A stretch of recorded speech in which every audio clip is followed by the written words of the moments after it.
good? What's good? I'm back. Yours truly, one and only Paul Pickett, host of the Paul Pickett Podcast, aka Triple P, aka the Common Sense Podcast, your source for music, sports, politics, sport events, and much, much more. Today, I'm going to react to a video, one of my favorites, the Black Conservative Perspective, reacting to another one of my favorites, Dr. Phil. Before we do that, let's give you a word from one of our sponsors. Are you a musician looking for music marketing and promotion? Then look no further than Promo Palace LLC, your one-stop shop for all music promotion services. Services include Spotify playlist pitching, YouTube video promotion, record pool promotion, blog placements, radio airplay promotion, SoundCloud promotion, and much more. With over 2,000 customers and over 10 years of experience in online promotion, Promo Palace LLC is a company you can trust. For more info, please go to promopalace.biz. See you there. That's right. You heard a beautiful lady. You need online marketing promotions. Please go to promopalace.biz, your one-stop shop. All right, let's get into it. Mr. Greg Foreman, Black Conservative Perspective, reacting to Dr. Phil. Oh boy, oh boy, oh boy, oh boy. I'm not sure if you guys watch Dr. Phil, right? I've never really been a fan of the show. So I can't say how the show used to be in the past, but Dr. Phil has basically become a political talk show, right? It's become a political debate show. And I kind of like the direction that it's going in, okay? I think he's having some great conversations on that show when it comes to both sides of issues in this country. And in this exchange right here, Dr. Phil had to show his own bias, right, in terms of how he feels about an issue when it came to the defund the police issue. And I don't blame Dr. Phil, because a vast majority of Americans in this country, even liberals, okay, feel the same way that Dr. Phil feels about this issue of defund the police. As there was a woke activist on the show who, of course, was coming up here spewing this nonsense, this rhetoric about how we don't need police, and how he's a victim, and how criminals are not at fault for the crimes that they commit because it's all the white man's fault. Yeah. It's society's fault, and yada, yada, yada, yada, right? We all know the woke talking points that they use to justify defunding the police. Dr. Phil wasn't having it, right? He actually set this woke activist straight with a reality check on why we need police. It is absolutely glorious. Take a look. What your question is presuming is a world as it exists currently, right? And so when I say, oh, I don't believe there's a need for police, what I'm saying is that there has been so little investment in creating the conditions under which police would not be necessary. And that is the issue. That is the make-believe, fairy tales, creations of the society in which they live in. And if you are a society that has such massive inequality, and you are a society that is based on racial and gendered hierarchies, and you are a society that deprives people of the resources that they need to live, talking about housing, clean water, food, all of these things that are part of an equitable society, you're talking about people that will do desperate things in order. What he fails to realize is that every society ever in history has had criminals, but let's keep it moving. In order to survive. And so you're not solving anything by arresting those people. You are not solving anything by shooting and killing those people. I agree with you 100% on society's failures about how that person became a criminal. My point is we also live in the here and now. And if somebody invades my home and has my wife held hostage in the bedroom tonight, I don't give two about where they came from tonight. Thank you, Dr. Phil. What I care about is a solution No, he tonight. don't. No, he don't. That doesn't mean that we don't need to solve the problem so my grandchildren don't get held hostage in their bedrooms 20 years from now. But when you say we don't need police because of developmental failures, That doesn't solve the problems that are occurring tonight, tomorrow night, the next night. Those things have to be Yeah, dealt with. he's living in a fairy tale world, make believe world. I'm not being. I hear you. No, he That doesn't. is the fear that continues to drive us toward more No, policing. that is No, the it's not. reality in which That we is the live. fear. That's not That a is- fear. yes, Fear yes, it is the fear anxiety based or on an anticipation of understanding something that that could may be there. happen. What I'm describing is something that is happening, and we have to have guardrails. We have to have someone to turn to. We have to have someone on the end of 911. Yeah. You know what? Before Greg goes in, I get notifications from people.com all the time. Every single notification is some batshit crazy like situation. It really is. It's some batshit crazy situation. Just complete violence, murder and killing going on day to day to day to day. So, you know, this idea, I mean, I've been robbed at gunpoint before. People broke in my place and stole my stuff before.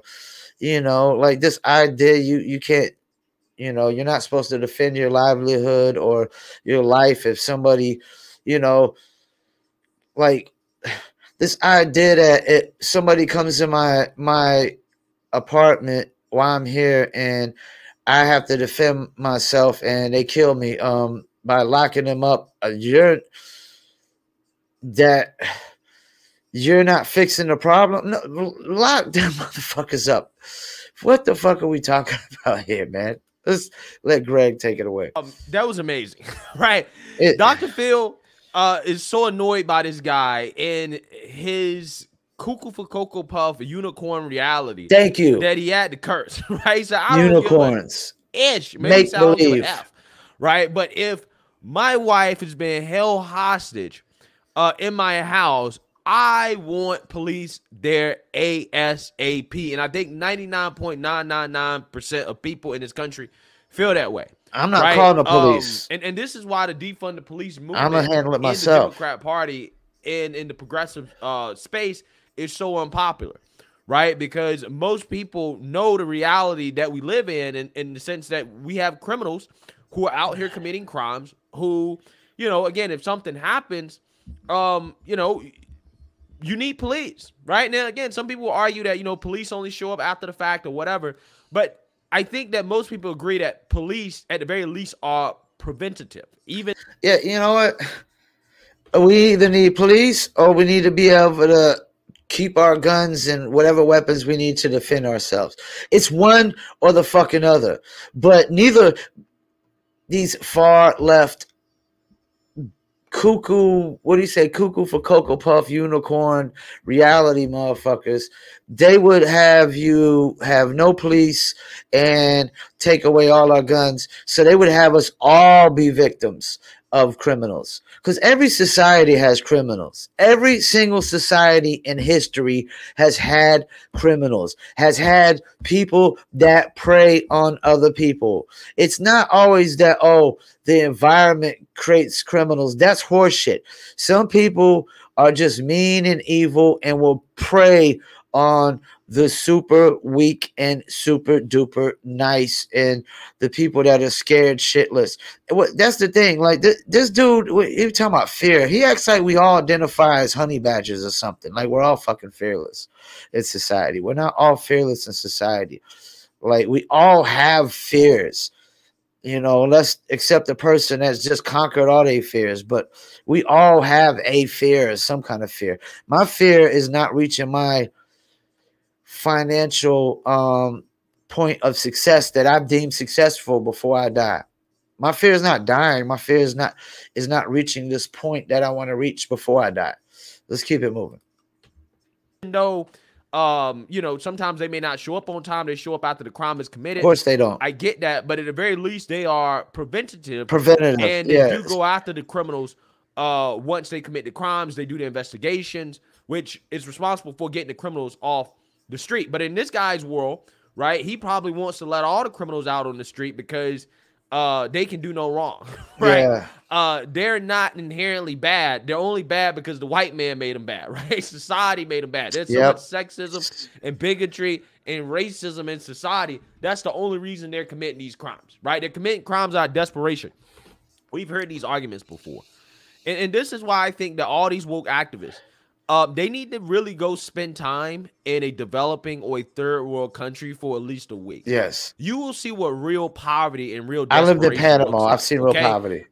in the United States of America, and people can disagree with me this if you want, but I just from my experience, seeing the world, we don't have like actual true abject poverty here in the United States. Nope. It doesn't Nope. exist. I mean, even our homeless are living pretty good compared to the homeless in some of these other countries around the world. He's right. I lived in Panama for a few years when I was younger, and we would go to this city called Colón City, and it was the poorest thing I've ever seen in my entire life. Like certain parts of the city, we could literally could tell we were in the city by the stench. You could smell the city. That's how bad it was. It was real poverty, not like, what they claim is like ghetto. There's no ghettos in America. That's horseshit. It's just governmental housing developments. This idea that they're ghettos. No, they're not real ghettos. That's bullshit. And the fact that they're calling it the ghetto, like the ghetto came from, if I'm not mistaken, the Jewish prison camps, if I'm not mistaken. So the fact that you're comparing it to that is really bogus. I think some people would deem that anti-Semitic and whatnot, but he's right. We don't got true poverty here compared to other countries. Why is it that this doesn't apply to white criminals too? Like criminals are criminals. People choose to be criminals. They choose to be criminals.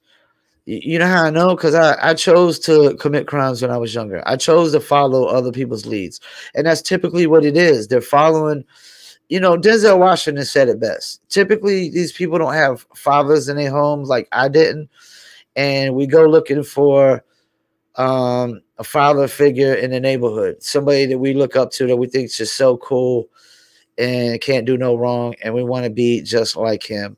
And he turns out to be a scumbag criminal. Like the person that got me into rapping was a scumbag, greedy criminal who took me down his paths, and I let him, being a young and dumb at the time, juvenile, I followed his lead. But as I came older, I said, screw this. And, I got to think for myself. I can't be a puppet, be a robot to this scumbag. Yeah, I've heard enough, man. Thank you, Dr. Phil. Like, these people they live in this fairy tale world where everything and everybody's supposed to be perfect. You know what I'm saying? That's the thing, there's always gonna be poverty. And if I'm not mistaken, there's more poor white people in America than any other race because there's more white people in America. But it is what it is. Me and my mom stayed in a 2-bedroom apartment that was $150 a month. In 1985, it had no central air, no central heat. It actually burnt down a couple weeks before Christmas because of kerosene heater. My mom had to work literally, 6 days a week, long hours. And yeah, man, I mean, we didn't have nothing. And we lost everything. You know what I'm saying? We lost every single thing. Once again, I want to thank you for tuning in. Paul Pickett Podcast, and I'm out.